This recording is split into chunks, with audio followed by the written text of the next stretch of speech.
Okay, I'm probably going to name this video Educating You About Serious Business because everybody on the internet loves to say, oh, it's the internet, don't take it so seriously. Well then, if we're not supposed to take it seriously, why is there moderators? Obviously moderators take it seriously enough to gang stalk, to rape, to humiliate, to denigrate, to, attack people for no reason at all. They're willing to take it seriously. Maybe it's time we take it seriously too. Take it to the next level of if they're going to rape and abuse us, we shoot them. Because it makes no sense to me how, one set of people, of course, the workers, the peasants, they're not supposed to take the internet seriously.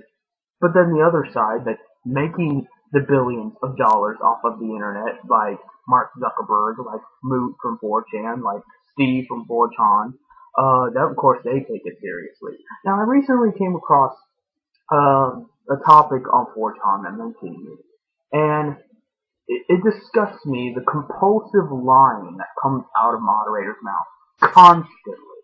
They are incapable of, for one minuscule of a moment, speaking the complete truth. Steve said something along the lines of, oh yeah, Jim Prophet's a funny and nice guy, but he went too far. So when exactly did I go too far? Was that 5 weeks or 10 weeks before you banned me? Because in Steve's mind, I'm a nice and funny guy, but yet he banned me, which is why I talk shit about him. So, again, we come back to the Time Lord reference. How can I be guilty of doing something before I consciously could do it? I could not cross the line unless you had a line for me to cross.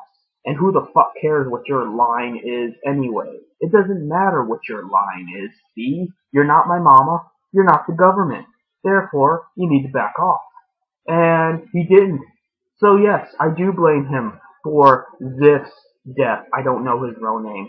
But I do know that he's a 14-year-old boy that played with his father's gun on camera, and Steve egged him on to kill himself. And because of that, now there is a dead child on his hand. The blood is on Steve's hand, not mine. What the fuck do I have to be worried about? I'm not going to take that seriously. You're responsible for murdering a child, Steve. I hope you rot in jail for the rest of your life and burn in hell. So, it's just asinine. They do it on purpose. They act like, oh, it's the internet. It's a joke. It's not a joke. People are making lots and lots of money off of our expense. That's not a joke. It's not a joke that a certain class of people get to have all this authority and all this power that isn't even legitimate and just gets to abuse us however they see fit, like we're fucking cattle. You've seen the abuse videos where they just take hammers to fucking chickens and kick around ducks and things. That's what moderators do to us. That's not a joke. It's not a joke the way that the government just seems to turn a blind eye because they figure the internet's too much of a hassle to worry about. It's too much information. It's too integrated into our society, but it's kind of in the shadows. It's too, intricate in its design and convoluted, and they don't want to have to go through that inception of information to try to find one or two guys, which I can understand. But on the same token, it's a huge problem, and it's becoming a bigger problem as these organized crime syndicates continue to screw us over and make money off of it. That's not a joke either. It's not a joke the way that Facebook is on this gang stalking crusade against me and my companions.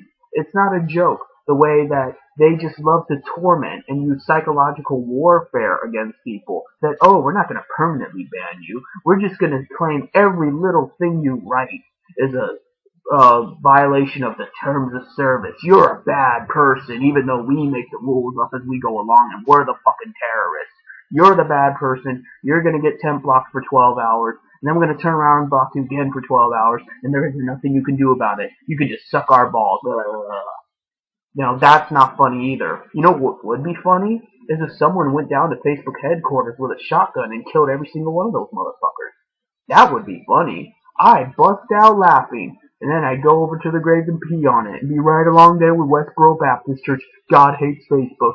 God hates moderators. Because that's what I really want to fucking happen. They are horrible people. They are scumbags of the highest caliber. They are the most vile, most despicable sort imaginable. There is nobody currently in prison, nobody, that can amount to a single moderator. Period. And they're just scot-free. They're not just scot-free. A lot of them have money. A lot of them have influence. And this is a problem we are not addressing. There are lots of people in jail that are not sociopaths. They're just stupid. Or they're just, misunderstood. A lot of them are even innocent, and we're just proven guilty based off of the evidence. But there are a lot of more people out of jail, not only out of jail, but in charge, where they have no business to be in charge. There is no law that says moderators have a right to do what they do. But the law does protect us.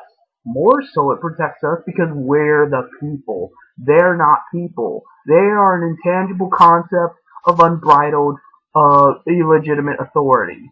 They're just totalitarians. So they're not people. If they're not people, fucking shoot them. Kill their kids. Kill their parents. I don't fucking care. But they're not people. They are ideas. They are principalities. They are entities. We are the people. Therefore, the law applies to us. Therefore, the law protects us. The law sides with us. The law takes us seriously. It's the moderators who are the joke.